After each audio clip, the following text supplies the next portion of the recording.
Nation. My name is Desmond Okreku. Welcome to the program. We're live on Facebook at Metro TV Ghana, also on DSTV channel 277. We're live on there on the Multi TV digital box. We're also on there and also on radio at 94.1 FM. Coming up this afternoon, quite a number of issues. We're going to be talking about the attack on the market women in Burkina Faso a few days ago, which left about 8 of our traders dead. Guta has released a statement condemning that. We'll get to speak to them to understand from their perspective how we can avoid this. And really, why as a country do we need our traders to be traveling out of the country to get some of these basic, things that we need for our cultural space? We'll get to talk about that. And of course, I'm sure you must have heard about the change of the Kotoka International Airport to a different name, or reinstating the original name. While the Transport Ministry has been speaking in Parliament, we'll bring you that, and also we'll gauge the thoughts of minority on this particular situation. Of course, we'll be speaking to some teachers also later on the show. So it's a packed one today. So do want to stay with us till 2 p.m. right here on the show. For now, we're going to do the news updates, and Helen, and you were just standing by to bring us the latest update. Hi, Helen. Good afternoon. How are you doing? Bessie, I'm doing very well. How are you? I'm okay. I'm excited. We're getting into the Ghana month, and right. A few days ago was the World Mother Tongue Day. I was going to ask you to speak a few words in your mother tongue, but to speak a few with, I didn't get quite. In Kode. Oh, me call Helen. Me call Helen. You know what? I'm going to keep it like that. Take us away, Helen.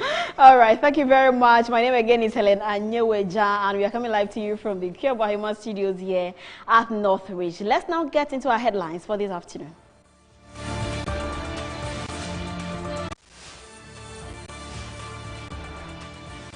Government has officially reverted the name of Kotoka International Airport to its original name, Accra International Airport, as it was earlier announced. We will get reactions on this move. The Central Regional Police has been speaking on the arrest of some Swedro Business School students in relation to the Obritre students assault incident. We will get updates as well. And also coming up on Good Afternoon Ghana, Ghana Union of Traders Association, GUTA, is calling on the ECOWAS sub-regional bloc to strengthen security following the attack on Ghanaian tomato traders in Burkina Faso. This and more coming up now. Please stay with us.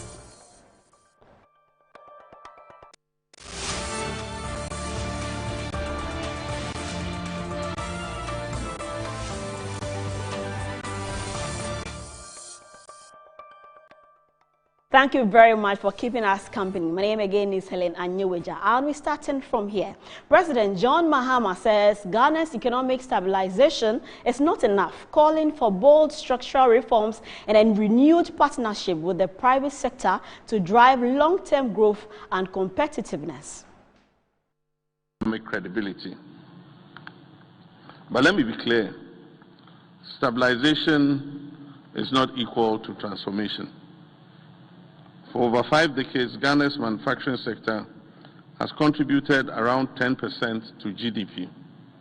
Meanwhile, emerging Asian economies starting from a similar basis have achieved manufacturing share of 20% to 30% of GDP, and thereby creating mass employment and export competitiveness. And so we need to change our trajectory. I've therefore set a national target. Manufacturing must contribute at least 15% of GDP by the year 2030.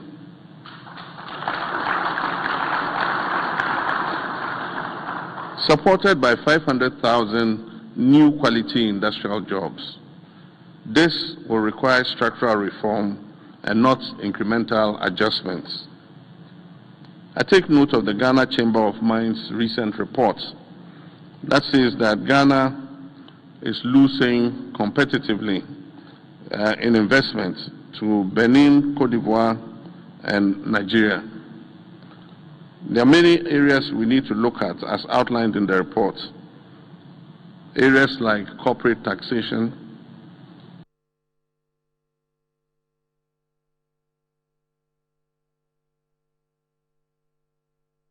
Now, President John Mahama has announced an ambitious plan to raise Ghana's manufacturing output to 15% of GDP by 2030, promising the creation of 500,000 quality industrial jobs as part of sweeping economic transformation agenda.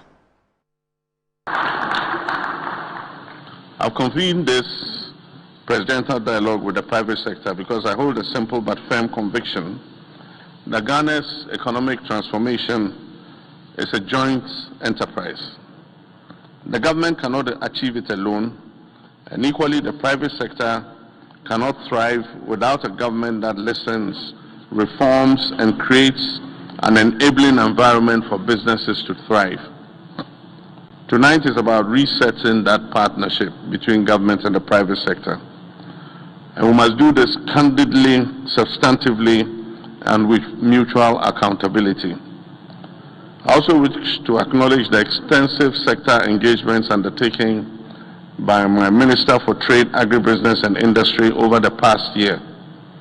Those consultations, from exporters, roundtables, to factory visits and market engagements, have grounded our policy direction in practical reality. Now, President John Mahama has pledged urgent energy sector reforms, including debt restructuring and special off-peak tariffs, as businesses cite high electricity costs as the single biggest threat to Ghana's industrial competitiveness. And so, across every subsector represented here tonight, one constraint dominates. That is the cost of energy and reliability of power. Industrial tariffs in Ghana remain uncompetitive relative to our regional peers. No industrial nation thrives under structurally high costs of power. This administration will accelerate energy sector debt restructuring, expand generation capacity, particularly in renewables, introduce differentiated off-peak industrial tariffs, improve transmission efficiency, and promote embedded generation in industrial enclaves. Energy reform is not optional. It is foundational to Ghana's industrial takeoff. The same applies to water supply for manufacturing. We must reform the water sector and include private sector participation in the supply of industrial water. Now, away from that, the Electricity Company of Ghana is facing significant public outcry, with customers reporting that prepaid electricity credits are depleting faster than usual, even without increased consumption. There's more in this report. Over the years, ECG has faced problems with old meters, billing issues, and occasional system errors. However, the sudden high tariff in recent days are leaving many people struggling to pay for its basic use. Some residents share their frustrations, highlighting the impact on daily life. We have a serious problem. Some of us use only one fridge and one fan, but when we buy prepaid credits worth 150 cedis, it doesn't even last a week before it gets finished.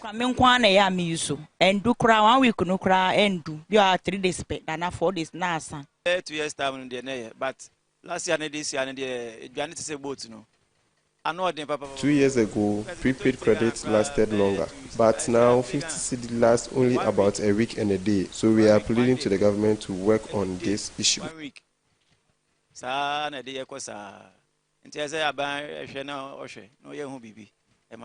Nowadays, the way the prepaid is going, it seems like we the vendors, we are part of the way the light is going nowadays. So we beg for the leaders, for them to reduce, maybe if they have increased the amount, they should reduce it for us, so that you won't get any trouble for the customers. We are prepaid Those of us using prepaid electricity are really suffering. At first, when we buy 10 cedis or 20 cedis credits, it lasted for some time, but now as soon as we buy it, it gets finished within a short time. Executive Director of the Center for Environmental Management and Energy, Benjamin Nsia, alleges that the Public Utilities Regulatory Commission used intentional and inflated projections for the exchange rate to set higher tariffs than necessary. The issue is that the main macroeconomic factors used in certain tariffs have been overprojected or overestimated, and for that matter, the electricity end user is overpaying for the price of electricity. In May, on 3rd May specifically, when the first and second quarter tariff adjustments were done, they used 15 Ghana cedis, 69 pesos to the dollar to set a price. They use an exchange inflation of about 25% average for the year. However, when we got to 3rd quarter, we realized that the cedi had appreciated by about 32%.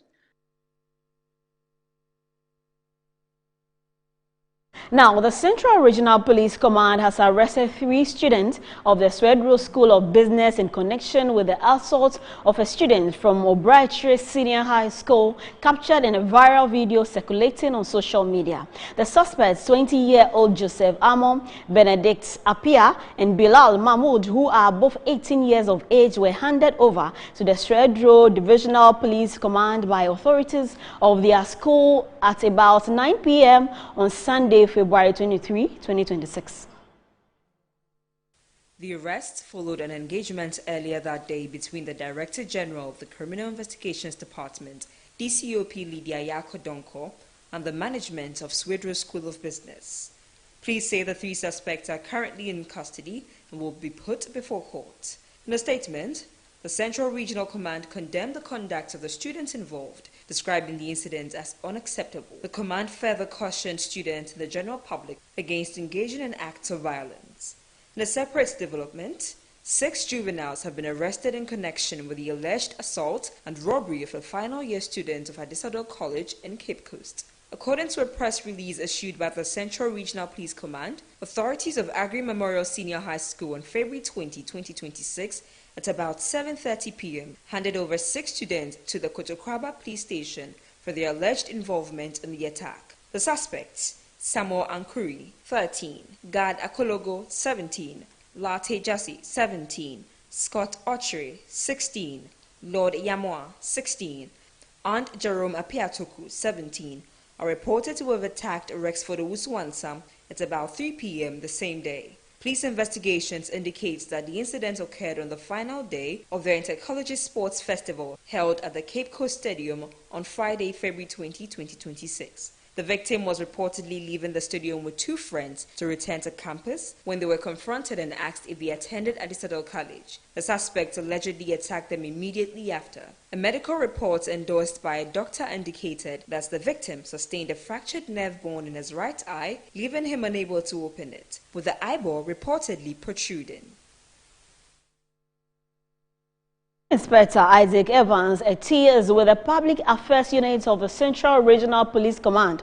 He joins us on phone to discuss these 2 separate incidents. Good afternoon to you. Good afternoon, my sister.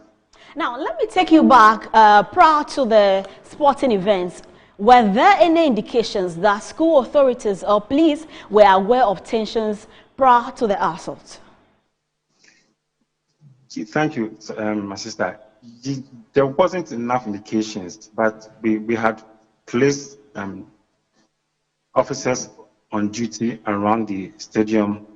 So it was from them that we had information and we moved in. Okay. Now, what specific charges will be preferred against these 3 suspects? Thank you. Of course, assault will be one of them, assault and battery, but we are still interrogating them. So the final charge will be prepared when we are done with our investigations before presenting them to the court. Okay, now, has the victim officially filed a complaint, or did the police act solely based on the viral video we all saw? Yes. Once the video went viral, we had a responsibility to act, so we acted. That's why, if you remember yesterday, our Director General had to engage the management of the school to produce the kits. And yet around 9 p.m., they produced the kits and they are still with us. We are still interrogating them, after which they will parade before the court to answer some questions. Okay. Now, are there any additional suspects being pursued, apart from the 3 that we know of? Well, for now, we have the 3, and we are still engaging with the management of the school authorities. If there are more, we would like them to produce them, else we'll fish them out, as we told them yesterday. So we believe there are more, and we will still waiting for them to bring the boys to us. Okay. This has been happening over the years. We've seen a lot. Now, what are the security arrangements to matters like this? Thank you. We've been providing security every time there's that intercore, as we call it, in various districts in the region. It's just that this particular one went out of hand, and the command is planning that the security presence will increase in the subsequent ones to avoid or curtail incidents such as this in our hands. So when you say it went out of hand, what really are you saying? That you were not ready for circumstances like this, or what exactly? Or your personnel on field were not much? Thank you. Well, the went out of hand meant that the security were not present enough. We didn't have enough men on the ground to cover the whole perimeter. So possibly that was why they took advantage and did what they did. So going forward, we have planned to increase the presence of the security around the stadium where the court like this will be taking place, suppress or curtail incidents such as this from occurring again. Right. Now, on the Adisadal case, given they are juveniles, have they been granted bail or are they still in custody? So they were granted bail the same day because they are juveniles. So they are to the school authority, and some parents also came, so we gave them to the start. Ever since they reporting to the police on. Now, were there security personnel deployed at the stadium during the sporting event? Well, you mentioned that there were some, but they weren't enough. Yes. So we provide security. The right to us to provide security, so we go there. Like I said, the last time I'm saying that the lack of our presence more may have caused that. So going forward, that's what we'll tackle. Next time we will put more men there. Okay, tell us, have there been any stolen items and have they been retrieved so far?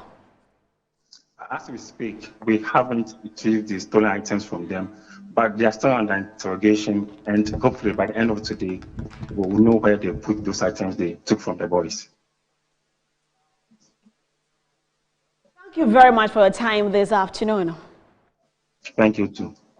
Let's move away from that as the demolition of the La General Hospital in July 2020 continues to generate concerns among residents, as many say the delay is completing the new facility and has affected access to healthcare in the area. Our reporter, Jifa Atichogui, visited the site and interacted with the community members to assess the current state of the project. The La General Hospital in Accra is currently undergoing a major redevelopment. The facility is being rebuilt into a modern 170-bed hospital after the original structure was demolished in July 2020 due to structural concerns. When we visited the site on Monday, February 23, construction works were ongoing with workers actively engaged in various works. However, residents of La are growing increasingly worried about delays in the completion of the project. If the hospital is here, anybody who say can go there and be saved. But the person who have no money or no strength to be taking taxi in and out, how can the person do? It was helping the people around. Now you realize that if you are sick, emergency, you have to rush. Feel like if you will die, because you have to rush to maybe the police hospital. They will tell you there's no bed. Go to 37, Kolebu or the rest. But initially, when it was here, you are just here quickly as possible. You just rush the person in and everything is done quickly for you. Also, the people around here who were selling, were also making a little, take care of their family and the rest. All go collapsed. This hospital that they demolished, me in particular, it affected me a lot. if this hospital is there, I'm sure my wife will not die. You see, because of this hospital they demolished, I have to rush my wife to have family health attention, and she died on the way going to the hospital. I'm sure if this hospital is there, I'm sure something will be done about it. That was when I gave birth to my son, and we have been going to the antenatal here. So because of that, the antenatal has to break. Like we did not go fully to the fully measurement or the duration that it would take. We were not able to, because from where I stay to where they have moved to is a bit far.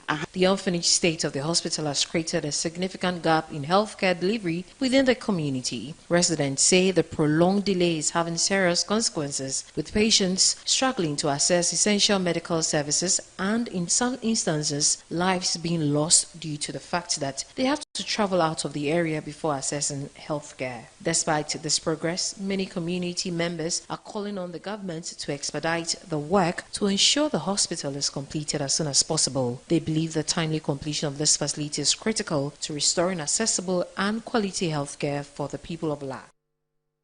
Away from La, let's do some more social stories this afternoon. The Architecture Alliance is raising alarm about what is described as a dangerous and growing trend in Ghana's construction sector. According to them, more people are bypassing qualified architects and engineers in a bid to cut costs, an action they say is contributing significantly to the increasing cases of collapsed buildings across the country. The skyline of cities like Accra and Kumasi continues to expand at a rapid pace, but behind the visible growth lies a troubling pattern. The Architecture Alliance says a growing number of developers and private individuals are ignoring professional guidelines in order to save money, choosing instead to rely on unqualified draftsmen and informal construction workers. Speaking on Metro TV's Homeowners Show over the weekend, President of the Architecture Alliance, Patience Irama Okran, says this practice often leads to weak structural designs, substandard materials, and poor supervision during construction, factors that significantly increase the risk of structural failure. And the so-called architects in the system. I see. They call themselves architects, but when you actually investigate, they are not. Okay. Because they've probably gone to some design school or something and they think that they can design, because everybody thinks that architecture is just putting together lines. But we don't go to school for 6 years for nothing. And people think that by going for these people, they are saving costs. But eventually, I have had to learn the hard way that if you are doing something, do it well once and for all. Because at the end of the day, you're going to pay for it anyway. So first of all, the professionals, architects. Then secondly, you cannot build a house without a structural engineer. Adding a legal perspective, Charles Emisa Kumsen, legal and policy lead at the Architecture Alliance, described the situation as nothing short of a systemic failure. He explained that local assemblies are mandated to resource building inspectorates to conduct periodic checks on ongoing projects. However, chronic underfunding and lack of logistics have crippled the enforcement efforts. Capacity of the municipal assemblies. Do they have the financial capacity to have their vehicles move around the district to ensure that all buildings that are coming up, because a lot of buildings are springing up these days, can they go around, ensure that the right thing is being done? Even their personnel, do they have the capacity to, when they go there, to ensure that the right thing is being done? As Ghana's cities continue to grow, experts warn that safety must not be sacrificed in the name of affordability.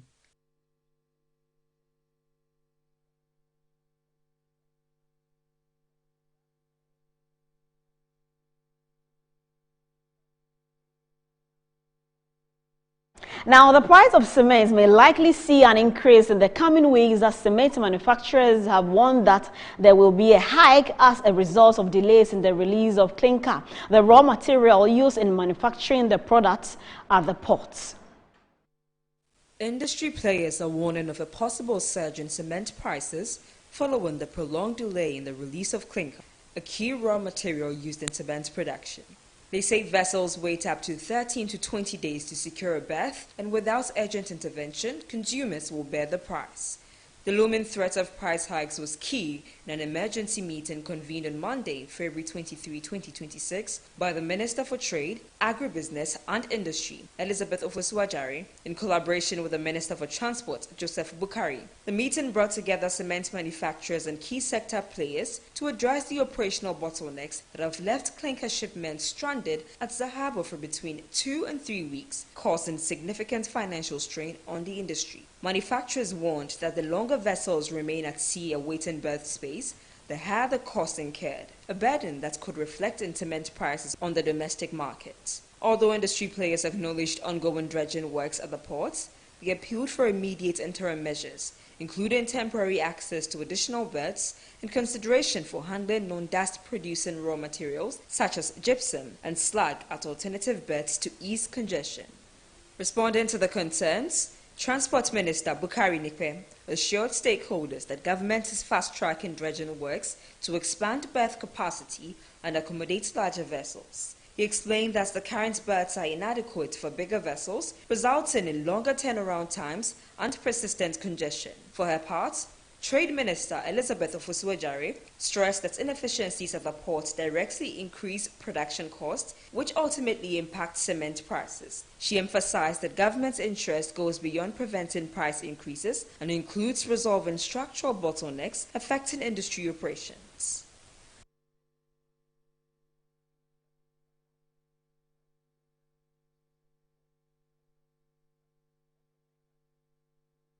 Now let's turn our attention to education. Master's degree engineering students at the Regional Maritime University are gaining practical industry exposure through specialized mentorship session organized by Stack Energy and sponsored by Engineering, Maintenance and Integrity.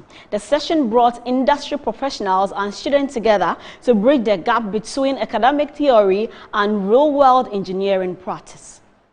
The session was chaired by EM&I's Regional General Manager for the Europe and Africa region, Neil Woodcock, who brings extensive global operational experience across multiple offshore facilities worldwide.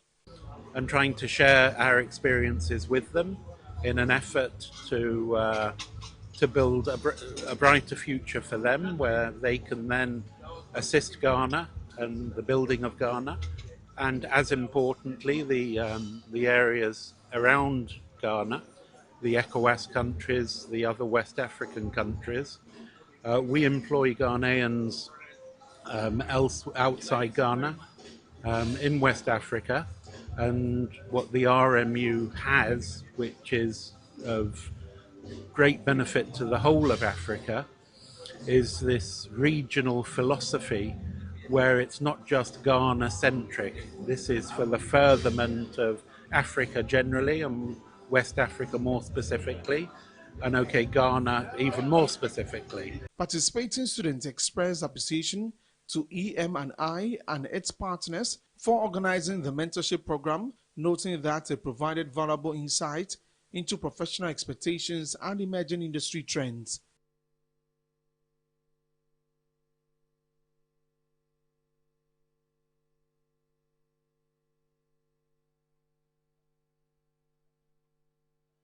Now, the Member of Parliament for Kankwe South, Ernest Adomaku Kion, has provided meals to 100 members of the Muslim community as part of activities marking the holy month of Ramadan. The gesture, which took place in his constituency, was aimed at supporting Muslims during the fasting period and promoting unity among residents. Kion encouraged the youth to stay away from drug abuse and other negative behaviors that could jeopardize their future. He advised young people to focus on education, skills development, and productive activities that would contribute positively to society.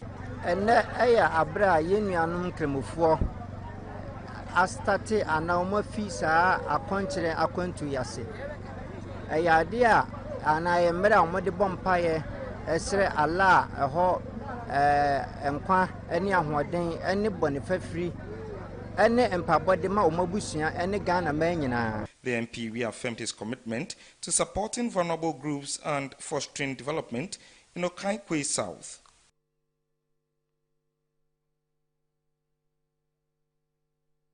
That'll be all for the news updates here on Good Afternoon Ghana. My name is Helen Anyeweja. Over to you now, this month. Right, Helen, thank you very much for bringing us the news update. You're still watching Good Afternoon Ghana here on Metro Television. We're going to take a break. When we come back, we'll be delving into the conversation about the renaming of the Kotoka International Airport back to the Accra International Airport. The Transport Ministry has been justifying that particular decision, and also we'll speak to the CPP about that, change also. So stay with us. We're going to take a break. When we come back, we get into that conversation here on the show.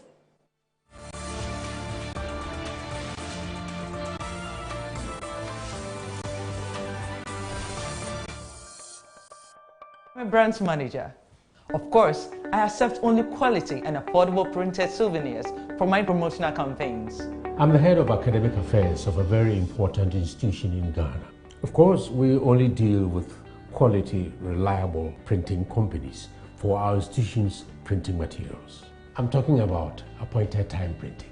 Appointed Time Printings. We take pride in our extensive print scope that transform your ideas into captivating visual masterpieces. We delve into the core objectives and vision of each print project. Precision printing is at the heart of our printing process as we meet your tight deadlines. Our rigorous inspection, color verification, and overall printing excellence are assured. 20 years of printing excellence. It's always a pleasure working with you to create a vibrant, dazzling printing experience that gives you a masterpiece. Appointed Time Printing, your world of quality and affordable printing.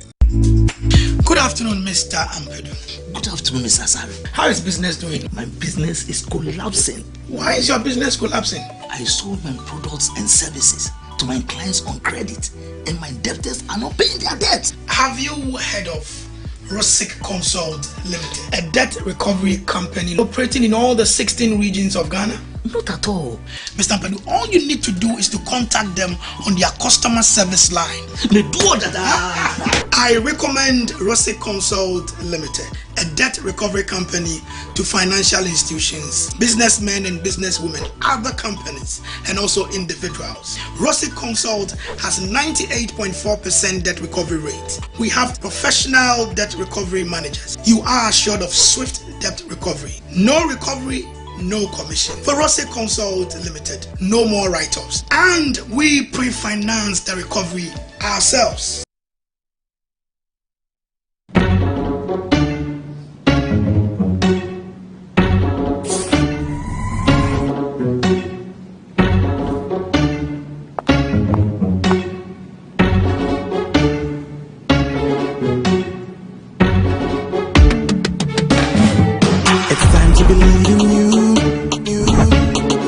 We are changing, so should you. If you're dreaming, don't be afraid. And in the valleys, keep your head up high. Dare to dream with Puma drinks. Puma, Puma. Yeah, believe it, you can achieve. Puma, Puma. Oh yeah, clap your hands for the whole new vibe. Make we set the place. Oh yeah, come alive. Puma, Puma. Let me hear you.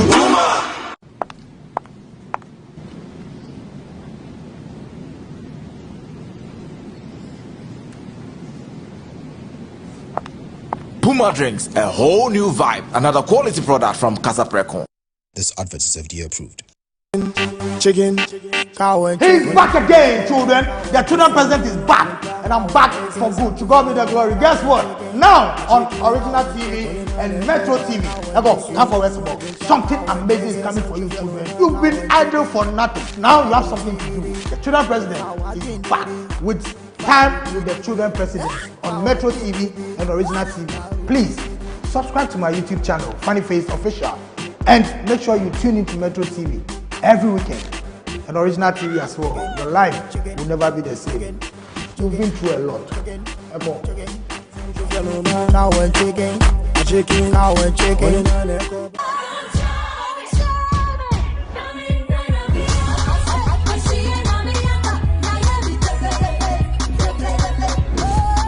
Son of Ghana, let me tell you something. Something just came up. The program, which was coming on this Saturday, has been postponed.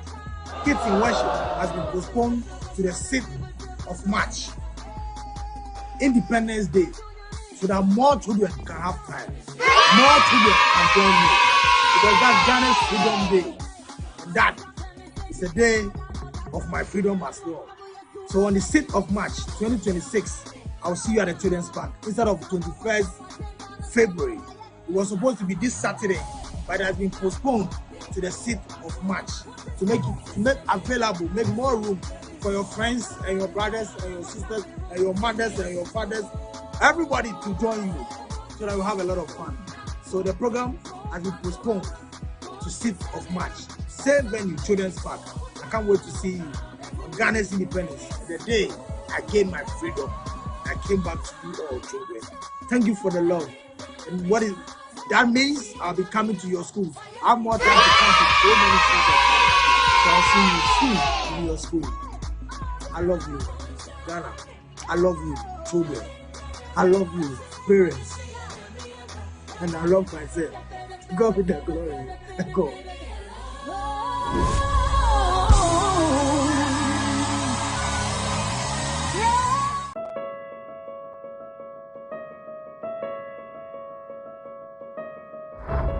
What at all does he see in her that he's not seeing in me?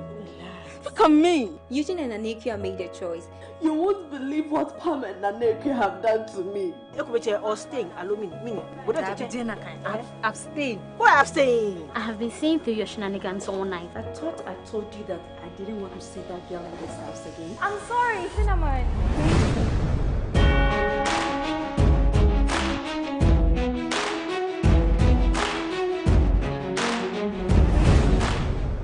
Lost. I've won the battle. Get over it. Battle? Whiny.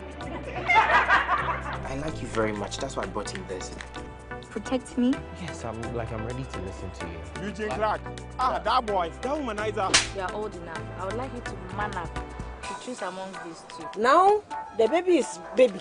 So we are coming to come and see. Sometimes I just sit and then regret what really happened. Take care to prevent pregnancy.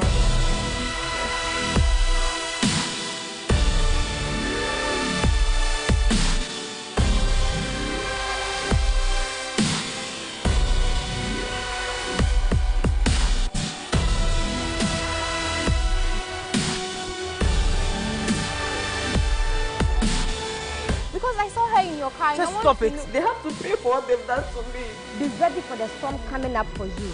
The revenge is not necessary.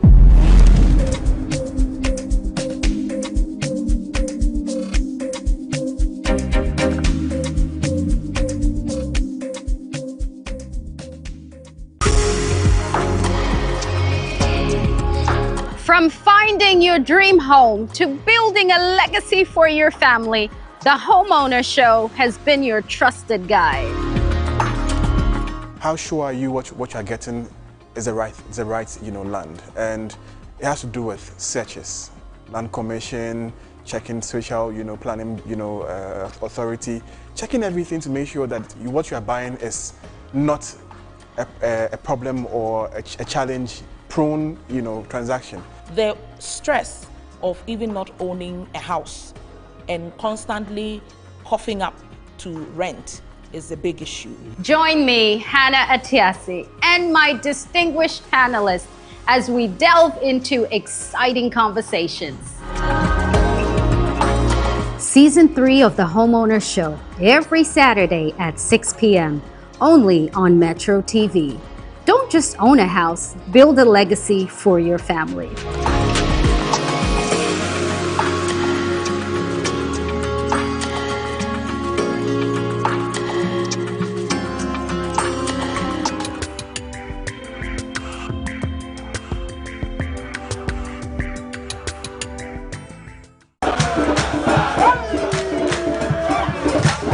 Every Thursday morning, the spirit of the school come alive.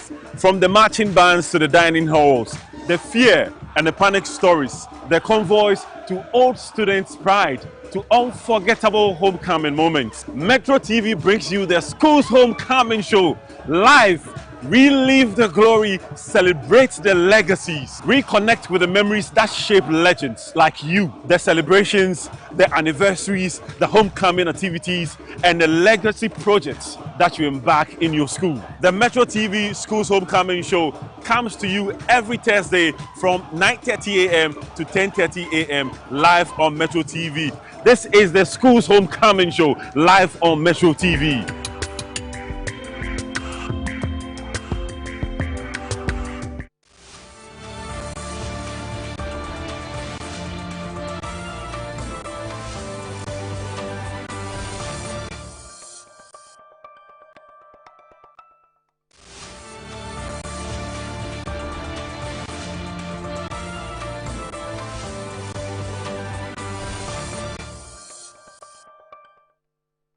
Right, welcome back from the break. This is Good Afternoon Ghana here on Metro Television. Later we'll get into some business conversations, but for now, we'll be talking about, something nice that is happening with our teachers. As you know, say, all work and no play makes Jack a dull boy. I remember that so well. And so our teachers who have been teaching, spending lots of time in the classroom, making sure that they impart knowledge into our brothers, sisters, the students in their various classrooms. Well, they found a way to rejuvenate. They found a way to relax. And they found a way to go on vacation, proper vacation. Yes, and so we'll get to talk about that in a bit. And of course, a conversation about the recent assaults, the surge in those cases, assaults on teachers, the latest one being from the West Africa Secondary School. Right, that's WAS, or senior high school as it's been changed. WAS. I find it difficult also with Tama School, Tama Secondary School, but at the end of the day, it's Tama CI, right? So that situation, there's been a statement that's been released that we'll get to talk about that here on the show. We're live on Facebook at Metro TV Ghana. Also, you can join us live on DSTV channel 277 on radio. It's 94.1 FM. My name is Desmond Okreku. So joining me is Christian Yawedinkra. He's the NAT chairman for the Medina Adenta Abokobi municipalities, and also Christine Nonyo Korte. Yeah, they've joined me. Yes, he's the head teacher of WAS demonstration DHS at Adenta. They've joined me in studio for a conversation on how they are winding down, how they are relaxing, and then we'll get into the other conversation. Welcome to the show, gentlemen. Thank you, Desmond. Yeah. It's been a while. Yes, it's been a while. But when Christine walked in, the fugu caught my eye. Yeah. This is a shining one. Interestingly, when the president, before he appeared in Zambia, he was coming from where we are going. Okay. He was actually returning from Abu Dhabi through Dubai to that place. And so we want to go where the president You want to go there too. Yes. And also nice to make it touch on that point. Of course, Christine Noyo, for a reason or two, couldn't make it. So Enoch Richmond Mensah. Oh, okay. Yes. So Enoch. Okay, right. Yes. Enoch Mensah. Enoch Richmond Mensah. Okay, right. He's my Dubai. Okay, right. So Enoch Richmond Mensah, rather, in the fugu, beautiful fugu. They want to call it a blouse. It's up to them. It's still beautiful. Yes, it's still beautiful. Now, Edinkra, let's get into the conversation about teachers. Really, we know how tedious the work is. Yeah. Share with us on a regular how your day is like. That will be the replication of that for many other teachers in the classroom. Thank you very much. I feel proud to be a teacher, and I never renege on my duty as a teacher. So when a teacher wakes up, first of all, I want to greet all teachers within the municipalities of Medina, Adenta, Abokobi, and by extension, all teachers within the Greater Accra region, and of course, national. If I say national, everywhere in this country, I represent them as well. Right. And so I want to salute all teachers and their efforts everywhere, anywhere within the country of Ghana. So I salute them. Days that the teacher wakes up and have to prepare, if the teacher got kids, he or she have to ensure that those children of his or hers are catered for, moves to school to ensure that, we still have what we call silence hour. Oh. The silence hour at the basic level gives opportunity for students and the teacher to reflect on past previous lessons in preparation towards the day's activity. And so from 7 to 7:30, we have what we call silence hour. And even at the SHS where I teach, and we will be coming the West Africa Senior High School.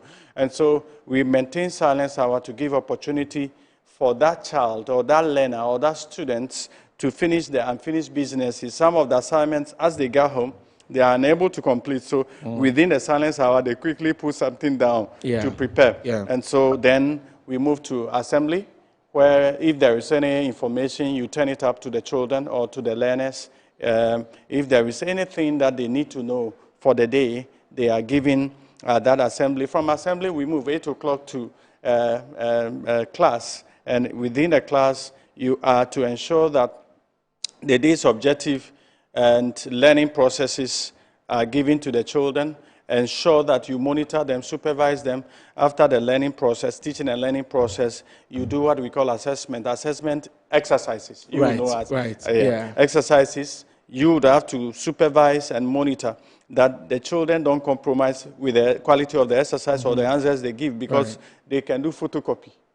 So Kojo will do it, pass it on to Ama or whoever to do. Ensure that even in the process, they don't do that, so that you have fair idea as to how each child fared after lesson, so that if there is any remediation, you can do it after marking, realizing that the mark the child acquires or gets, the child doesn't understand the teaching and learning process. So if the number of those learners is at a certain level, then you have to retake that lesson. And so the day of a teacher is marked with a lot of pressure. And so we will come to that aspect why we needed to embark on certain physical or activities to ensure that the teacher is de-stressed for more work. Right. Thank you very much for giving us the update so we could understand what you go through. So, Enoch, also your experience, share that with us. Then we get into the reason why you have embarked on this particular important initiative. Sure. What's the nicest thing and then the not so nice thing about being a teacher? Of course. Let me start with the not so nice. Okay. Well, teachers do all the work.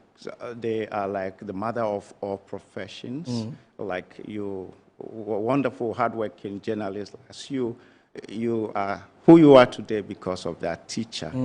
However, just look at your environment, your area. The nicest house, the nicest car. Can you vouch that it belongs to a teacher? So basically what it means is that the teacher does the sacrifices, but is hardly celebrated. Having realized that as an education consultant from Jim School and Educational Consultancy, I've seen teachers sacrifice their time, energy, and even money to ensure others become who they have to and ought to become. Yet they are hardly celebrated. So when the opportunity came, our desire to help teachers truly get celebrated by taking this trip, taking them to Dubai on a grand scale for the first time. I say on the grand scale because some of them have joined other trips, but together, all teachers together going on a trip to Dubai for pleasure that accompanies a treasure. This is the first time. And so that's the nice thing about it, that when issues about teachers come up, many get on board to talk about it. We will be looking at the time, maybe starting from now, that others get on board to talk about them and even go further by getting on board to act in their behalf and for them. That, I think, is the nice thing about it. That's the nice thing, right? It just brought to me some of the teachers who took me through school right from, kindergarten to... So who was that teacher who made a mark on you that you can recollect offhand? Right. Mention his or her name. Yes, we will feel proud. Then I'll tell you that. Teacher Mary from Robert Memorial School, Tama, Community 2. Teacher Mary, congratulations. Yes. Congratulations to you. The Masco would be, I've forgotten her name. That was our literature madam. Yeah. It was really nice. Yeah. In UCC would be Dr. There are quite a number of them. So you see, the impact of the teacher doesn't end where you ended your education. Definitely. And definitely the there is no end to education. But growing up, there are teachers who made impacts that you cannot forget. Definitely. And so this is an opportunity for those of us impacted by the teacher that have the opportunity. Support that teacher by giving him or her that have sponsorship so that he or she can also travel. Remember that people say, which I disagree often, that our reward is in heaven. What is in heaven? I am not sure that I'll be going to that heaven, perhaps. But then, let me enjoy what is I on toil earth? for Right. on earth. So that if today Desmond can sit on set and speak that English, that literature teacher at Moscow deserves an applaud, but indirectly and directly. Yeah. You may never know how he or she has, she transformed your worldview, but she played a role. Yeah. And that is how come the MP is an MP because of a teacher, the doctor is a doctor because of a teacher, the business person is impacted. Everybody is impacted. Everybody. That's what it is. And so you cannot leave a society without a teacher. Right, definitely. So I was going to get into this particular initiative, when it started, how it has been so far. So over a period that I became the chairman of the Medina Adenta Abokobi, it's on my heart to ensure that the welfare of the teacher is high on my agenda. And so we started with tours to Togo. And so in the process, we will send teachers to Togo, come back, rejuvenated for work. But there is a component that I didn't explore. So when it dawned on me, I have to look for synergies to exploit out of teachers, letting them know that it's not just about going to a tour, having the fun, coming back same. Perhaps rejuvenated though, but where we can have that pleasure, we can also have treasure out of it. And that is why if you look at our tour, teachers can fly, and Christian beneath and said that we are going to Dubai, that's pleasure for treasure. Such that anytime we embark on these tours, we ensure that we give opportunity to our teachers to buy and come and start their what we call trail on wheel or boot businesses. Right. Because some of the teachers have cars already. And so if you do not have the money to rent that profligate expensive shop that you can start your business or selling, you can also start from your boot or from your room. And so whenever we travel, we give opportunity to these teachers to buy things within the shortest possible time to come and sell. Okay. And so what is on, these are some of our teachers. The last year we were in Dubai, so these are some of them. Okay, those are the pictures. Those are the pictures. So last year we partnered with GRNMA, that is the Ghana Registered Nurses Association of Ghana and Midwives Association of Ghana. We went, we had fun. And aside the fun, I can testify that one of the nurses called me that I never knew that I can also start business. And that aside the nursing profession, she brought things and are selling. Right. And they are making some financial gains from the tour.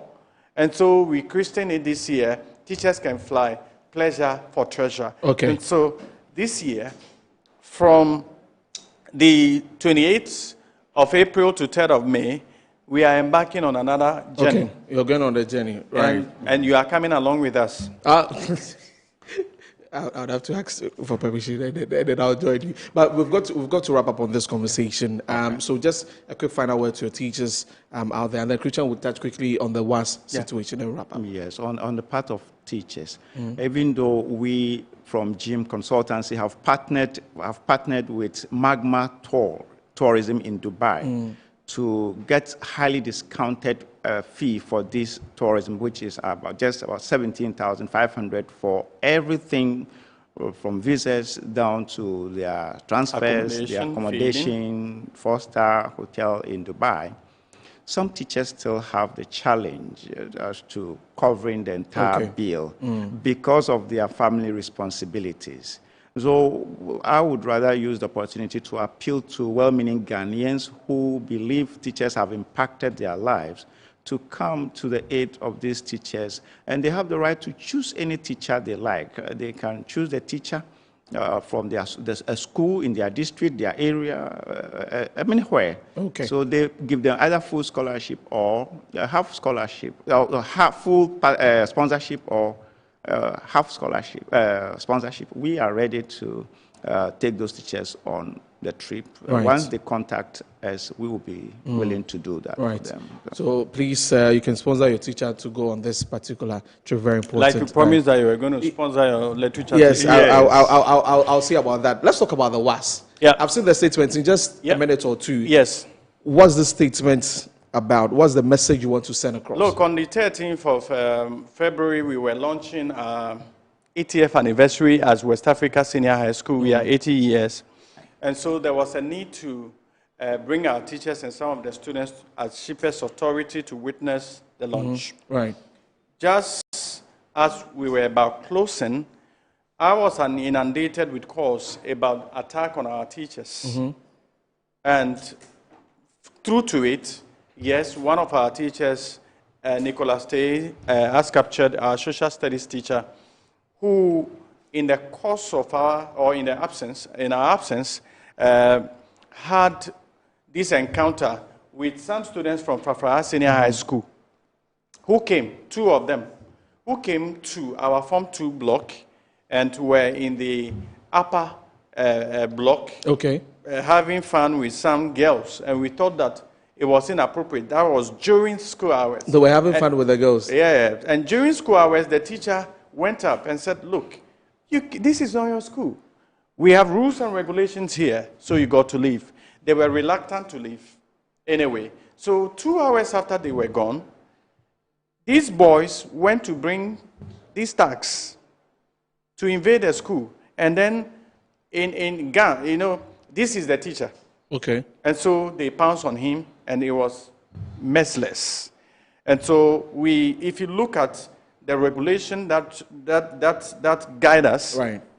Some of these offenses are criminal, and so the teacher had to go to the Adenta police. Police to lodge a complaint. The following day, we have to search for these boys. They were arrested, presented before the Adenta Circuit Court. In fact, in the process, one actually admitted and admitted to the offense. Okay. 2 others were reluctant, but it's a court process, and so the judge felt that, well, they cannot be convicted on their plea for now, and so pleading guilty as one person doesn't take all. So we will reappear on the 30th of March, and so they are in a police custody, awaiting the reappearing before the court, and so that was what happened. Wow. So I mean, this should not be happening, and we'll be talking about this. If you misbehave, you face the full rigors of the law. Very important. Absolutely. Because Richard, we've got to go. We've got to go. I'm out of time now. So please get to Christian, sponsor your teacher, and then absolutely. So you can contact us through 020 70,062 020 70,063 020 70,064, and together we go and have pleasure for treasure in Dubai. Right. Thank you very much for coming. Christian Yawidinkra is NAT chairman for Medina, Dental, Bokobi municipalities, and also Enoch Richmond Mensa. You heard from him also. Right. So we are getting into our next conversation, and that is about the gruesome attack that occurred a few days ago on some Ghanaian traders who were in Burkina Faso. So let me just read a statement from Guta, and then we get into that conversation right here on the show. So it says that the Ghana Union of Traders Association, Guta, expresses its serious concern about the reported killing of our market women in Burkina Faso and condemn it in no uncertain terms, describing the incident as not only tragic but also horrific, which should be a wake-up call for all countries within the West Africa sub-region, especially Ghana, Togo, Cote d'Ivoire, and Burkina Faso, to beef up security along the borders to ensure safety of people, particularly women traders who engage in cross-border trade. We humbly appeal to the ECOWAS sub-regional bloc to, as a matter of urgency, strengthen security measures to protect traders and ensure cross-border safety. We hereby extend our deepest condolences to the government and the people of Ghana, especially the bereaved families of all those trapped in the horrific incidents. And this is signed by Director of Communications for Guta, Jeff Kwame, JC.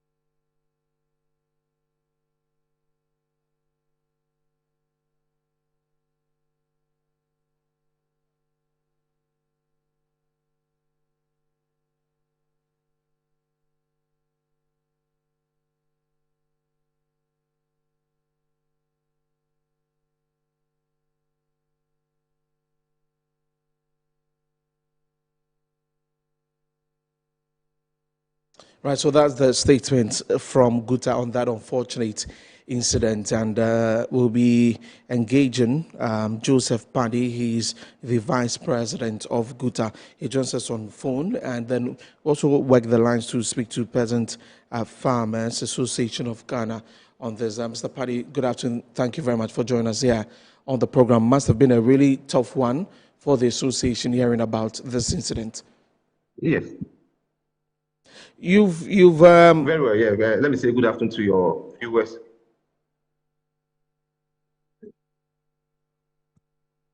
No, go ahead, Mr. Paddy.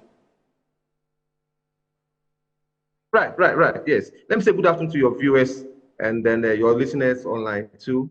Yes, it's been a worrying situation for the business community when we heard about the purported killing of our business women who ply their trade in Burkina Faso. It's been a major concern to traders. And that's why we're calling on government and then the ECOWAS sub-region to tighten security and safety in our border. Because we do cross-border trading. Burkina Faso apply to our port. They are inland country, so they patronize our harbor, and we also patronize their inland product, the tomato sellers. So when we heard about this killing, we thought and one of our concern is that we expect that most times, in the U.S. government will always give alert to their nationals. Don't go to this area, don't go to this area. When you are traveling to this area, be aware. I don't remember the last time the national security has even come out to give the trading community, alert that when you are applying your trade, either in Togo or in Benin or in Nigeria or any of the West Africa sub-region, there's a security alert and awareness. And so it's a major concern to the business community. And what we're going to see in recent time is that as a result of this, when the women are not applying their trade in Burkina Faso, you see that cost of tomato will go up in the market space. So it's a major concern that so our condolences to the families who experienced this. Yes. Right.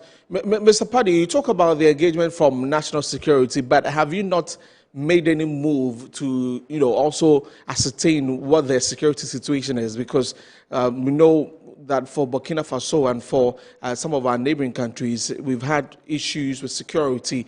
The instability in those countries has been happening for a while now, and so it will be incumbent on the association to find out about that situation also, so traders can trade freely.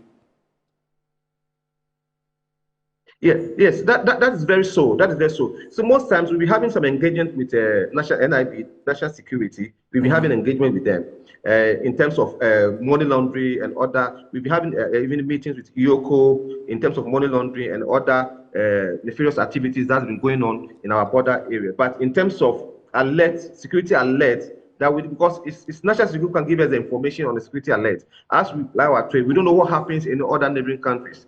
So that's why I'm saying the onus lies on national security to give us the alert that the business community, when you are trading, in recent time, not quite long, women was also having challenge traveling to the north, especially Boku areas. So those alerts must come. It must come to our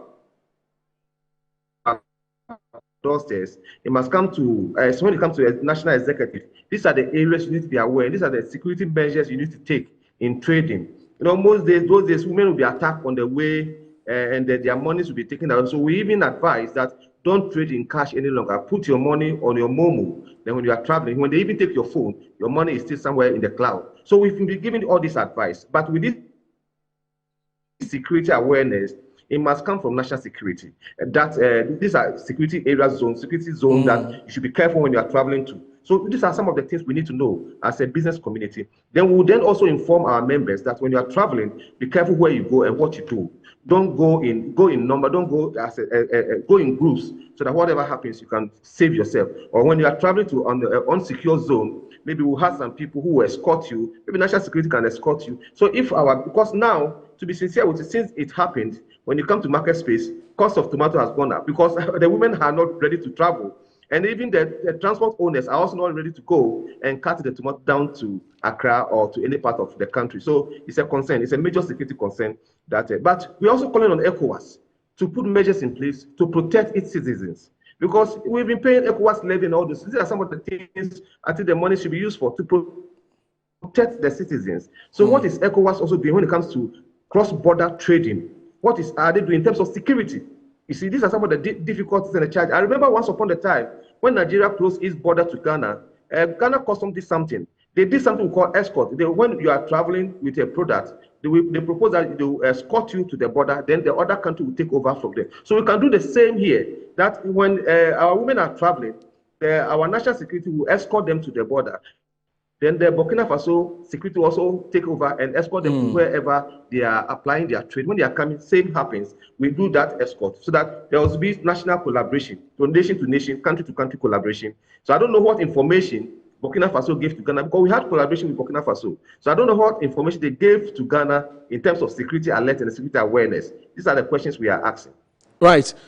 Are you aware of some of the places that are not so secured on our borders? I mean, for traders to use. I'm just asking because I want to know from your outfit if you are aware of some of these places. For now, I would say we are not aware. We've not been informed yet by national security as to where there's a national security threat or alert that we need to know. So as at now, until this issue happened in Burkina Faso, we've not been notified. We have not told whether there's a security threat in any of our border posts or any of our cross-border trading. Currently we are not aware of what is going on. We know some of our members, when they are traveling to Nigeria, they have a few challenges in Benin and stuff, but that one is a minor challenges that we experience. But as it stands now, we are not aware, but we know the inland countries, it's not too much secured. We're talking about Burkina Faso, Mali, Niger, and all those areas. Most of our people, they complain, especially the drivers, they say they go through challenge on the desert when they are traveling from one place to another. There's always an attack, but it has not come from the space of government. Government has not come to our space to let us know. So that I'm saying that now there must be that collaboration between government and its stakeholders, especially when it comes to trading, that the trading community must know where security threat is and the cautions they should take. Every country does that. We all know. America always does that. Say, my citizens don't travel to this country at this time. It's not always at this time. So we can also do the same here. That the government can even come to its members or come to Guta and Guta tell your members this time of the month or this time of the day or this time of the year, don't let your member travel to this place. Even when they want to go, they must be security conscious. And when we're able to do that, information is very important and necessary. When you're able to get this information, then you are cautious wherever you are going and you tread cautiously. So these are some of the things we are asking for. And I believe this process of the trading community, let us know details and how we can trade in a safe environment and a secured environment. Right. Since the incident also happened, the government has been heavily involved while they airlifted, some of the persons who survived. In fact, I've heard from some of them they've spoken about the incident and how the attack happened. Have you been able to reach any of them? What kind of efforts are you, or what have you done, with them to understand their situation and keeping them company in this time of, difficulty?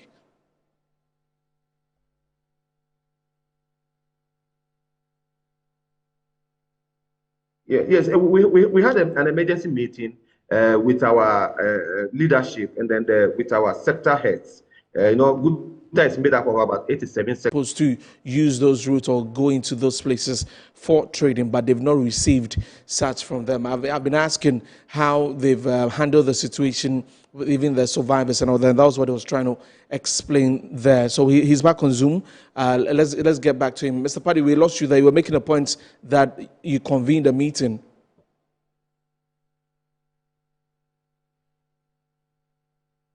Yes.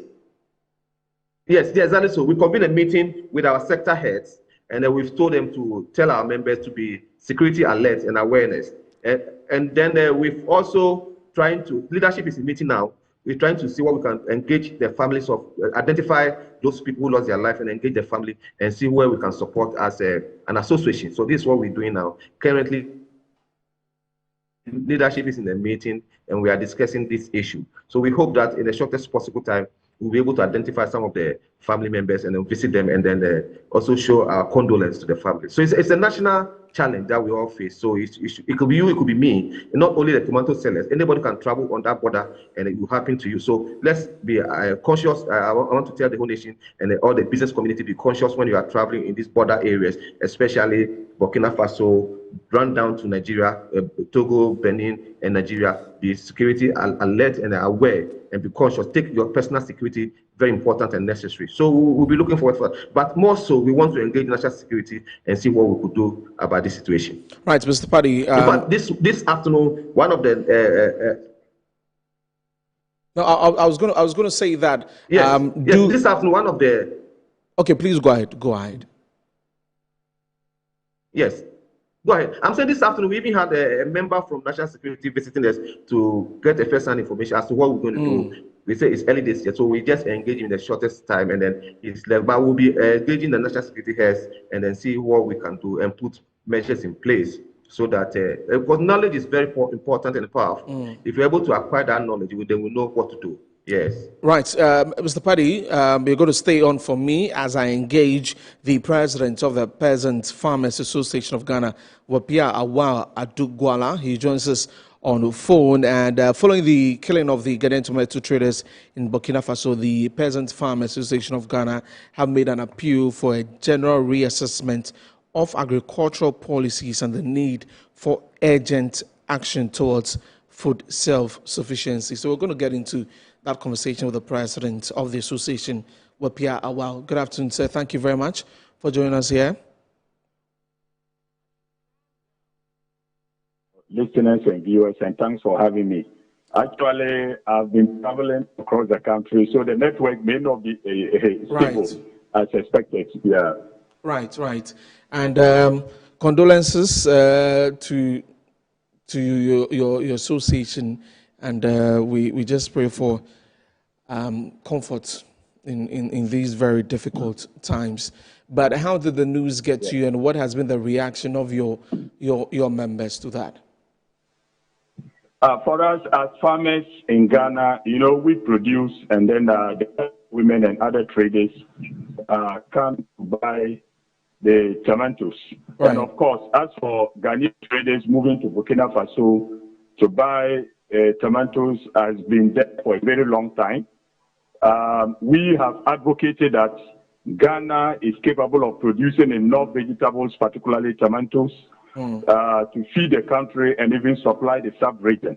What we need to do, as we have indicated clearly, is for government to look at the construction of irrigation dams, the rehabilitation of old irrigation dams, because as a nation, we have the soil, we have the climate, we have the research institutions that can research and come up with improved varieties for us. And as farmers, we are ever willing to support Ghana to become self-sufficient when it comes to vegetable production, particularly tomatoes. So there is no need for Ghanaian traders across the border to Burkina Faso to their lives to be able to buy tomatoes and come and sell in this country.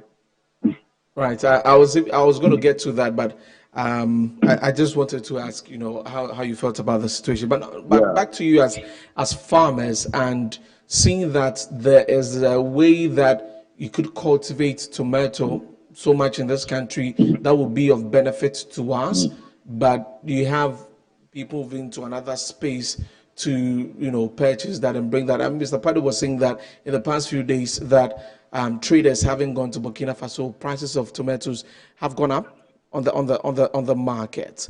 Is it difficult cultivating tomatoes in Ghana? Yeah. So for us, like I indicated, once they are not able to go across to the border because of the security issues to be able, the traders or the market women to bring tomatoes into Ghana, it's obviously going to shoot up the price of tomatoes within the country. Very important to us, we even have tomatoes in certain areas, in rural areas, getting rotten on farms. The issue is that we are not able to transport the tomatoes to the market centers, or we are not able to get the tomatoes to the consumers. So infrastructure is very key to us. Okay. We have to look at the road network, road infrastructure, linking farming communities to the market centers in order for us to be able to transport the Right. I wanted to take it. Yes. I wanted to take it step by step. So I wanted to know. So it's possible to cultivate as much tomatoes as we want in this country. Of course, it's possible, provided the policy direction is there. What we need is one key irrigation. We can no longer depend on rain-fed agriculture in the era of climate change. Right. So it is possible. The Kwalugu multi-purpose dam is very key. It's been on the drawing board for many years. Remember when the Bagri Dam spillage takes place in Burkina Faso, the water comes into Ghana, it damages farms, livelihoods, people's houses. And if the Kwalugu multi-purpose dam is constructed, all that water is going to be collected into the dam. We'll be able to do so much cultivation of vegetables. Remember last year, the Minister for Food and Agriculture launched the Irrigation for Wealth project. If government takes that project seriously and we critically look at irrigation, then of course, as farmers, we are ever ready to engage in cultivation. So Ghana is capable. Ghana has the means. The farmers are there. That's what I indicated. The soils are there. We have the climate. And the willingness is there. We only need the support and the policy direction to be able to put that into action. And Ghana can cultivate enough tomatoes to feed this population and even for exports. Right. Are you able to share with me some of the areas? I just want to understand where tomato cultivation is happening in this country. Hello? Yes, Mr. Okani. Yeah, I'm asking that. Are you able to share with me some of the areas where tomato cultivation is available, is happening? I just want to understand something. Oh, so much areas. Of course, you look at the Upper East region, they cultivate in Nabrongo, a lot of tomatoes is there. Of course, you go to Ada in Greater Accra, I was there. You come to Western region, the Elembele district, there's a community called Kan. So many places in Ghana, numerous places that tomatoes can be cultivated. So you go to the Bono regions, I've visited some communities where they do a lot of tomatoes and many irrigation sites. So for tomatoes, it can be cultivated in many places across this country. We have been told that on the market, people do prefer some of these tomatoes that are coming from outside the country, and in this case, in Burkina Faso. What really is the problem? Why is that so? Yeah, so this is an area that we have indicated time without number. If the varieties that the Burkinabés are growing are unable to do well in some of the soils that we have in this country, the question is, have we invested in research? Our CSIR is there. They could easily, if government provide funding for research, we believe that varieties could be developed by our research institutions that will be able to withstand our weather, that will do well in the soil. You know, many of these things too, in many places, when they desire a particular variety, soil testing has to take place. And that is why our soil scientists and all those institutions must come on board. CSIR, we believe there's a department that deals with soil science, even at the universities, Kwame Nkrumah University of Science and Technology.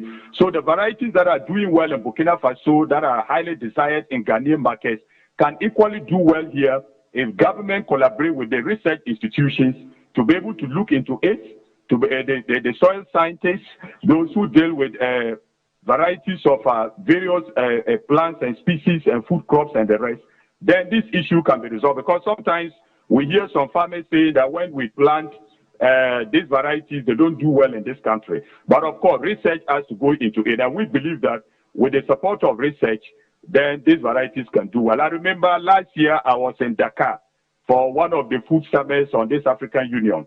And what was very surprising is that we grew up in Africa to understand that wheat cannot grow up in this part of the world, particularly in West Africa. That was the literature that we're all reading in school. And during the COVID-19, when the lockdown came, Senegal was one of the countries that depended so much on imported wheat from Europe. And once the wheat was not coming, what were they supposed to do? Their research institutions have to get into work. They developed new varieties of wheat in Senegal that are even more nutritious than some of the wheat that they were importing from Europe. And I speak today, Senegal is growing its own wheat that they use for bread and other things. As we speak today in Ghana, it is possible that when research is empowered, when the research institutions are well resourced, they can develop different varieties of what? Of food crops, different varieties of any plant that we need, any species that we need to plant in this country. So the literature that Senegal had in their books that we had in Ghana, that wheat cannot be grown, has to be revised.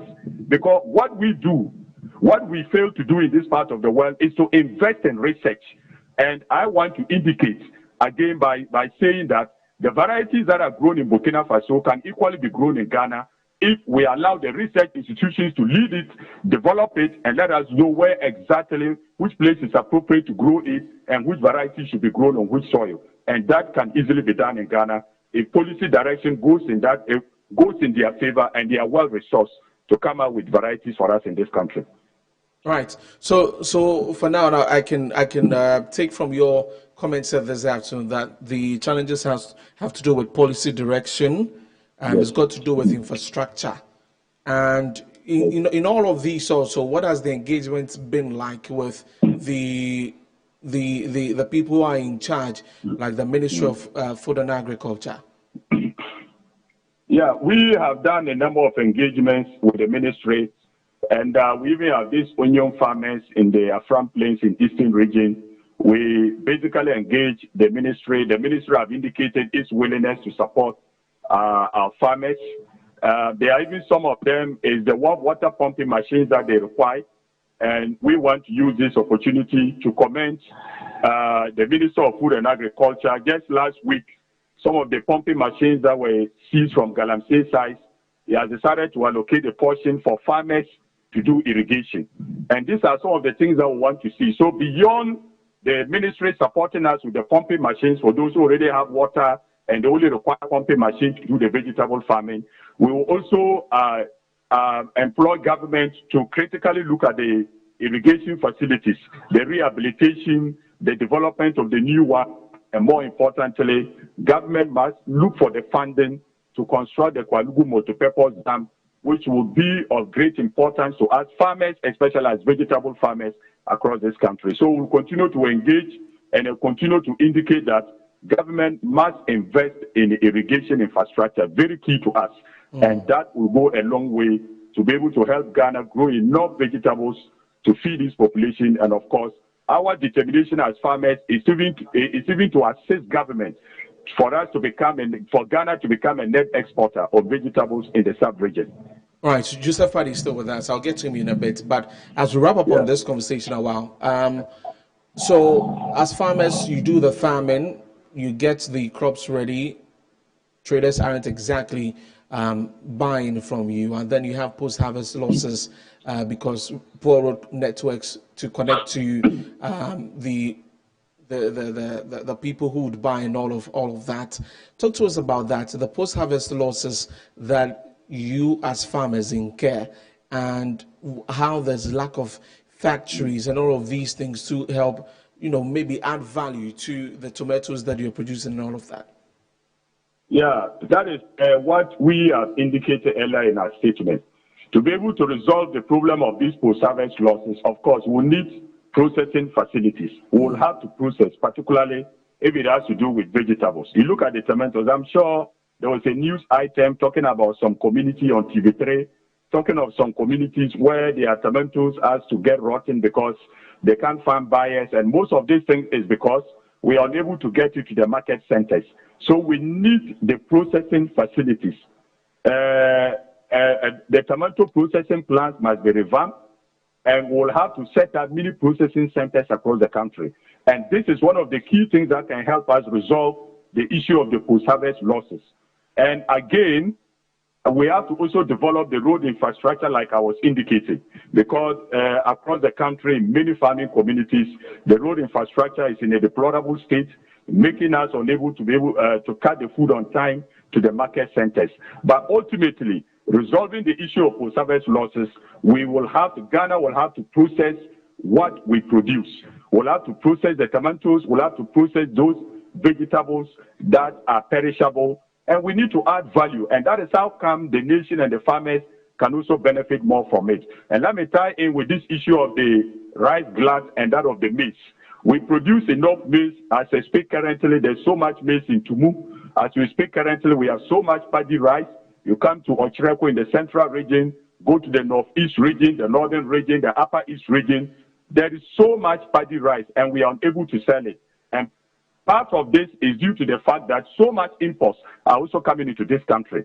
We have a lot of maize sitting in this country. As farmers, we are unable to sell our maize, and the imports keep coming. We are importing so much rice. And what we require government to do is for us to look at our consumption. When we know that this is the consumption, of course, Ghana should be able to determine its consumption of rice, the consumption of maize. And if the farmers are able to produce this particular tonnage, then the gap can then be imported to fill them. We can't just open up the market and everything comes into the country and our own farmers who produce are able to sell. So if we look at the consumption of rice in this country, then the farmers, we know that this is the capacity, this is what the farmers can produce, then we can allow those imports to come in and close the gap. And eventually, if policy favor the rice farmer and the maize farmer, we believe that Ghana should be able to produce all the rice and all the maize that we require in this country. So as we speak currently, we are still looking up to buffer stock company that the Minister of Finance have indicated that they have resourced them to buy our paddy and to buy the rice, the maize from the farmers. We are here to see work on the ground. So we are urging the buffer stock company to up its game, because many farmers have already lost their paddy rice on the farm. It's been burnt even last year because of the Harmattan season, and farmers cannot invest. You look at fertilizer in the market, you look at all other agriculture inputs are very expensive. We can't spend so much to invest, and we cannot find market to sell, and some of them will get destroyed on the farm, and we open up our market for so much imports to come into this country. As we continue to depend so much on the import, then we are exporting revenue and jobs to other countries, and our people are going to lag behind.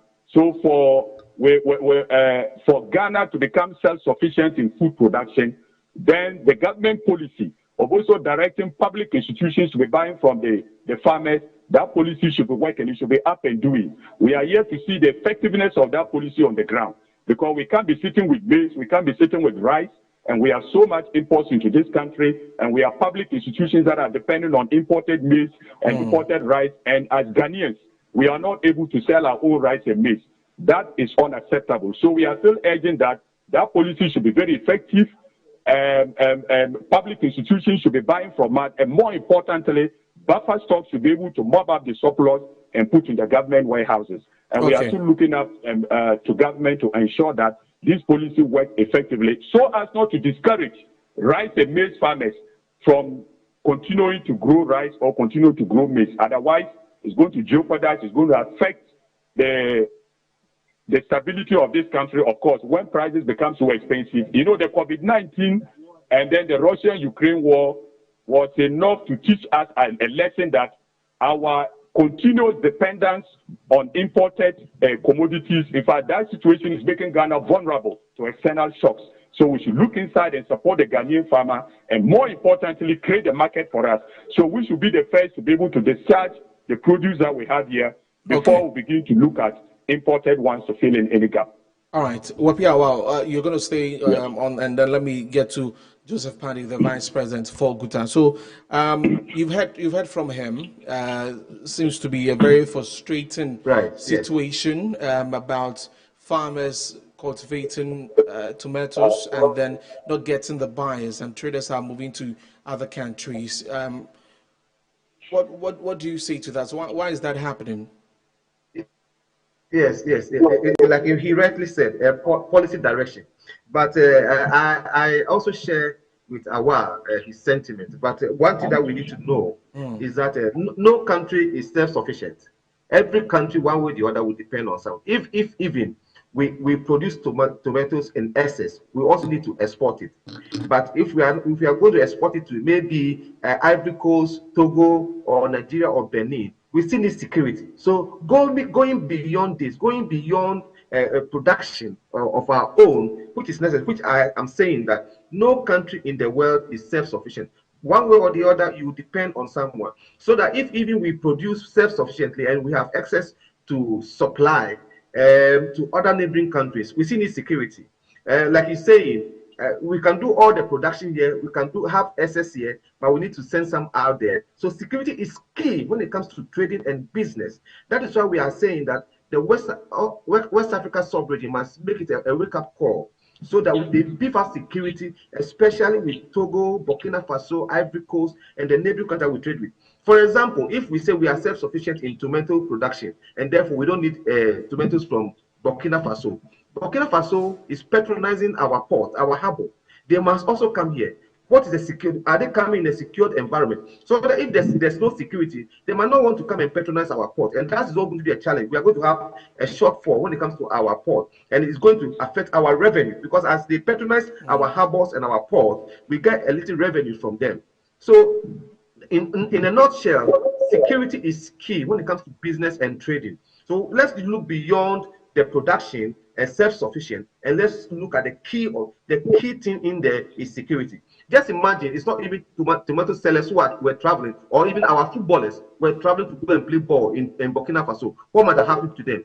So the security is one of the key areas that we should all look into.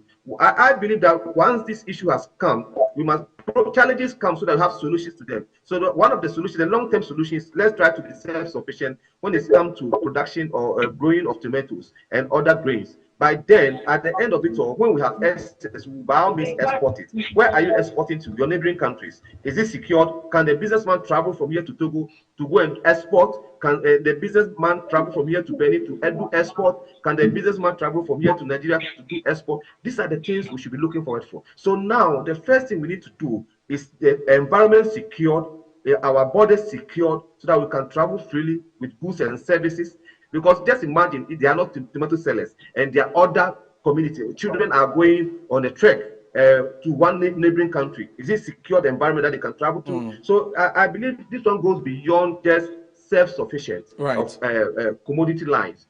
You're looking at that security aspect where we have a total secured environment to trade and do businesses and travel freely with movement of goods and services moving freely. Yes. Right, and that is perfectly understood.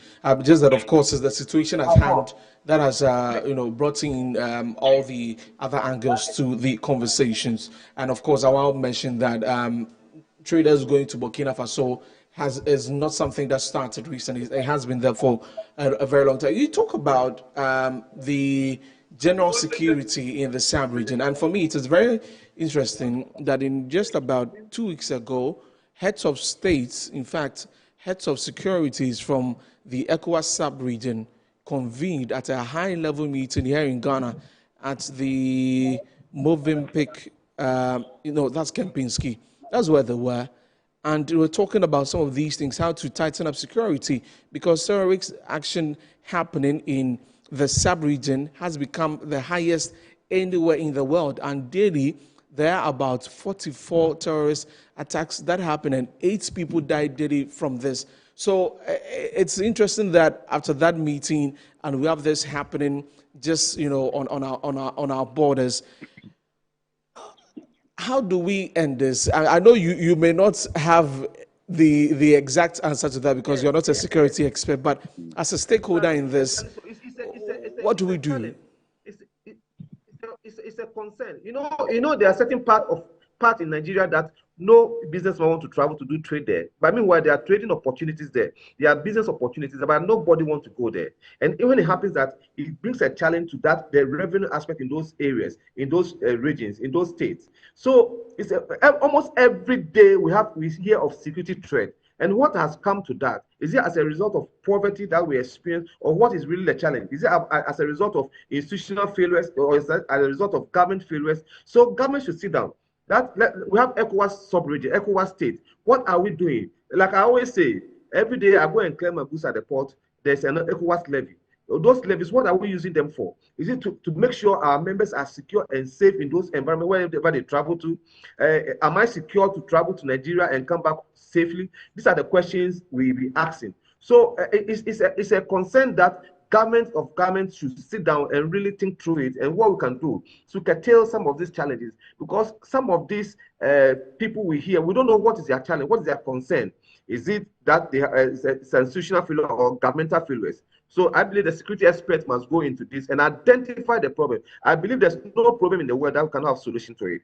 So let's all come together as one nation, one people. We are looking at one AU. We are looking at one ECOWAS. What can we do to make sure our people travel safely and in secure? That's one thing I can put my hands down for the US.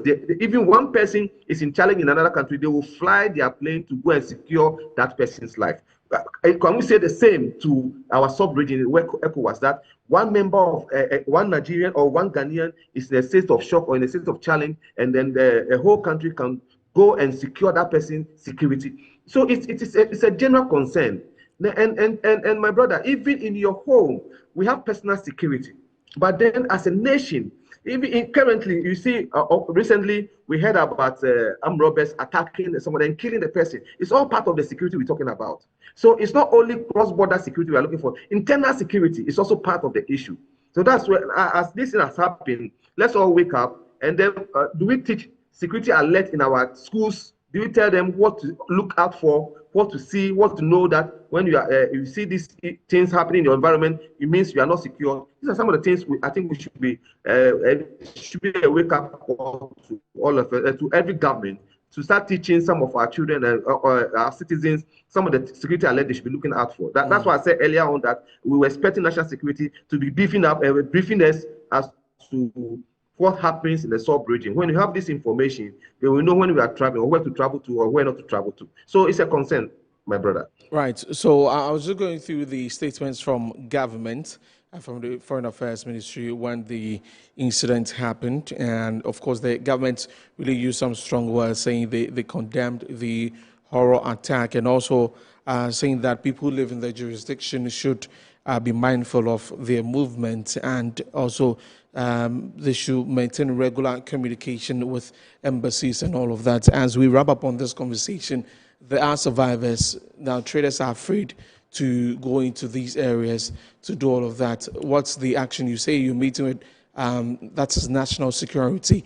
After that, what are you saying to the traders? What was the engagement like, so that they do not get caught up in any of these again?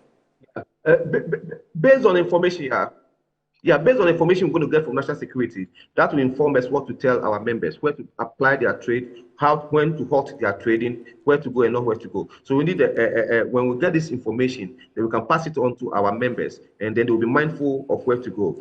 But the issue here is that if we tell them don't go to Burkina Faso now, because this is where we get our tomatoes from, you know what will happen in our market space. Now, instead of buying maybe 10 tomatoes for 10 Ghana cedis, you are going to buy 2 for 10 Ghana cedis, because scarcity will then strip in, and that was going to be a challenge. So ASAP, we should be able to take care of these security measures and see how our members and then women can travel to the sub-region in a safe environment. So we're looking forward to hear from government. We'll meet national security, and then when they give us the briefing, we can also accordingly advise our members. But in a short moment, we're going to see what we can do to support those.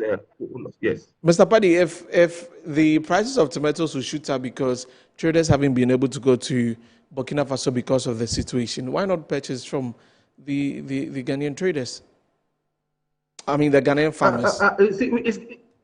It's demand and supply based. Our writers say demand and supply.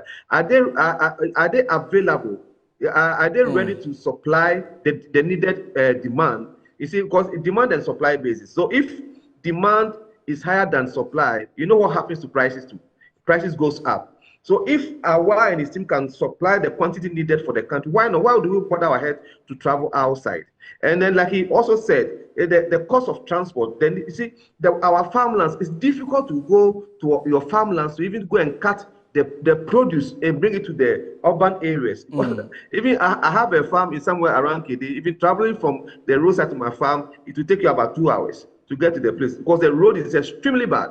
So our farm gates, these are some of the difficulties we face. So that's you see rotting products. They struggle to do the production. They struggle to do the planting. But when it comes to cutting it down to the urban centers to come and sell, it's a difficulty and a challenge. The roads are bad. So these are the things we should be looking at to then holistically. But I can assure you, as it stands now, the production or the planting of tomato in the country cannot meet the demand in the country as it stands. Like he proposed that the Kwalugu Dam can come in force, and then they can have irrigation to do planting. You see, that is why it is difficult to even advise the youth to go into farming. When people are going into farming with machineries, and now we are still doing hoes and cutlasses, no irrigation. So it's not attractive. Farming is not attractive in this country. You want to go to bank to go and borrow for farming, nobody's ready to do that for you because it's going to take a long term. They want a short term, do the commerce. They are interested to give you money for your commerce, but not for your farming products. So it's a general issue that, as a national concern, we should all be thinking through it, and then let's all come to the table and see what we can do to help our farmers. It will be good and brilliant if we can get all our demand here. They can do the supply. Why not? Why do you want to pay money and sit in a car or travel by air to go and get that product or get that goods and bring it to come and sell? Right. So we share in their plight that government should be able to do something so that we can support our farmers and they can produce, and then those are mothers and women can also do the distribution for them. That would be brilliant. Right. Thank you very much for your time this afternoon, Joseph Paddy. We're very much grateful. He's the Vice President of GUTA, speaking to us about the unfortunate incident that happened a few days ago in Burkina Faso, where some Ghanaian traders were victims of a terrorist attack that left about 8 of them dead. You're still watching Good Afternoon Ghana here on Metro Television. We're taking a break. When we come back, we'll definitely wrap up on the renaming of the Kotoka International Airport to the Accra International Airport. The Transport Ministry has been justifying the reason for that particular change, and hopefully we'll get to speak to the CPP also on that. So stay with us. We'll be back shortly.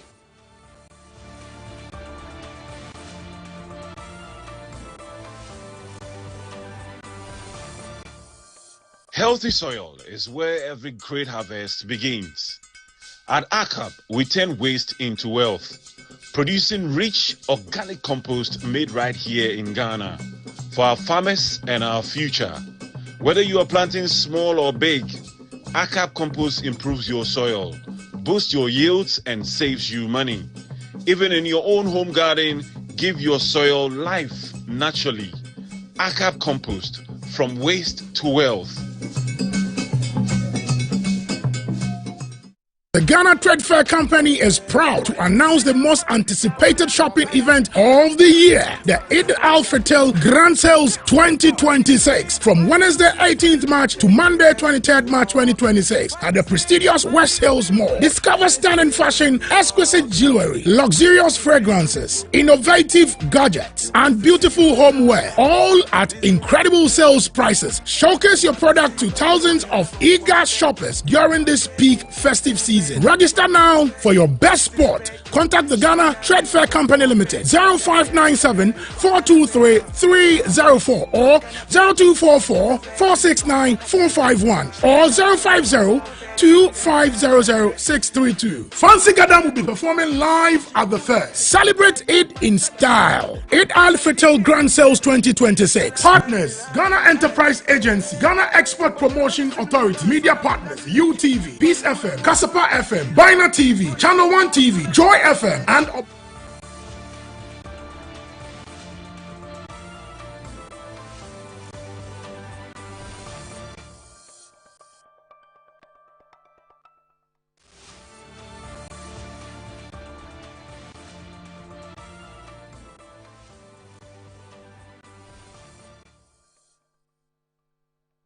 Right, welcome back from the break. You're still watching the program here on Metro TV. Many thanks for staying with us. My name is Desmond Okrekudan. So we're live on Facebook at Metro TV Ghana, also on 94.1 FM on radio. Now, in the comprehensive review of Ghana's petroleum sector this year, Chief Executive Officer of the Petroleum Hub Development Corporation, Dr. Tony Obin, has given an update on the state of Ghana's Petroleum Hub project, highlighting key progress and ongoing challenges. So let's listen to that. When we come back, we'll talk about the Transport Ministry and their justification for the renaming of the Kotoka International Airport.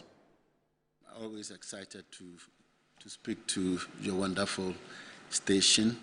As you know, one of the key priority projects of government is the Petroleum Hub, which is the construction of a modern state-of-the-art petroleum and petrochemical hub, which would be the first, I think, in Africa. This is very important in not only in Ghana's and President Mahama's vision for industrialization using the petroleum resources, but also to secure Ghana's energy future. It's extremely important. It stands the opportunity of creating jobs for the teeming mass of our population. I tell you, the president is not resting. He cannot wait to see a lot of our young people fully employed. So he takes this project very seriously because of the employment implications of it. We inherited this project, even though it started from President Atta Mills, who had discussed this project and looked at it in a smaller scale. It was actually crystallized under the immediate past government. And as President Mahama always says, he says that any project that is good for this country, started by his predecessor, he will continue. He has examined the project and has, okayed it for continuation, which is very, very good, not only for Ghana, but for the people of Jomoro in the western region. Now, the stage where we are, a lot of studies have gone into this project. A lot of consultations, a lot of stakeholder engagement have gone into this project. So, as we have preliminary master plan for the project, we have the breakdown of the project into various lots. I think we have 3 lots, lot 1, lot 2, lot 3. Previously, we called it phase 1, phase 2, phase 3. But that was a little bit anomalous because the phases are not sequential, which means that it is not for you to finish phase 1 before you continue to phase 2 to phase 3. They are simultaneous. So phase 3 can start, phase 2 can start, phase 1 can start. So that's why now we call it lot 1, lot 2, lot 3. So all these spatial work have been done. Land has been identified, and I think we've spoken a lot about the land. What we are waiting for is a full government acquisition of the land. We have been talking about a process going on. In fact, in November, last November, the president called us for review of our activities. From time to time, he calls some of these departments and agencies to come and tell him where you are, what you're doing. He supervises what's going on. So he called us. We did a presentation to him and his team, and raised a few questions, and finally gave some directives as where we are going, which was very impressive. For example, issue of land. He indicated to us that instead of using 20,000 acres of land, we should slim it down to 5,000 hectares, which for us doesn't disturb the project. It really doesn't alter the nature of the project. So the size is now 5,000 hectares. And thankfully, the Ministry of Lands and Natural Resources, headed by Honorable Amako Fibua, is working hard through its agency, the Land Commission, is actually working on the land So at the appropriate time, I think the state of acquisition will be made known. But all I can say for now is that now the attention is now on properly and formally acquiring the land, looking at the issue of compensation of farmers and landowners and all that. We have had a lot of engagement. In fact, I actually, some of the engagement superseded, came before I came, and we continued with the engagement. This kind of business engagement is key. We've also been doing well with investors. We've had a couple of investment trips abroad, I think 3 of them. Some people think that we've been going abroad and talking, but we have done only 3, but very impactful 3 investment trips, which is yielding results. We believe that the lot 1, and this is one of the areas that we are looking at for possible action once the land acquisition is complete. So basically, this is where we are. We're training. In fact, we're training people. We have a lot of training activities that have been earmarked for this year. A lot of community sustainable programs, sustainable development program. We're looking at water provisioning for, I think, 12 communities. We're working on that, not yet done. We have done physical partnership with some schools in the Jomoro area to plant trees, just to reflect our green attitude towards this project. We are looking at partnering. In fact, we are partnering with the telephony company to improve the quality of telephony in the enclave. The CEO of the Petroleum Hub Development Corporation, Dr. Tony, have been speaking to us about the update on the state of Ghana's Petroleum Hub project and giving us some key progress on what's been happening with the project. So I mentioned that we're going to bring to you the conversation about the renaming of the airports. The Minister for Transport, Joseph Nikbe Bukari, says that there's some clarification on this that he's given, that there's no immediate change yet because the transport bills are still yet to be debated on in Parliament, in fact, presented before Parliament, and so there is no immediate change as is being purported from Kotoka International Airport to Accra International Airport. It will definitely take a broader legal and constitutional process to get that done. And tonight on News Night, my colleague Dominic Ansapra, who is our parliamentary correspondent, will bring us all the details. So do want to join us at 7 p.m. on that particular issue. And so that's how we wrap up the show for today. Many thanks for joining us here on the program. For more news, log on to our website, www.metrotvonline.com, and stay with us across all our social media platforms and also on radio at 94.1 FM. My name is Desmond Okrekudan. So big thanks to the production team, and enjoy the rest of our programs. Have a good afternoon.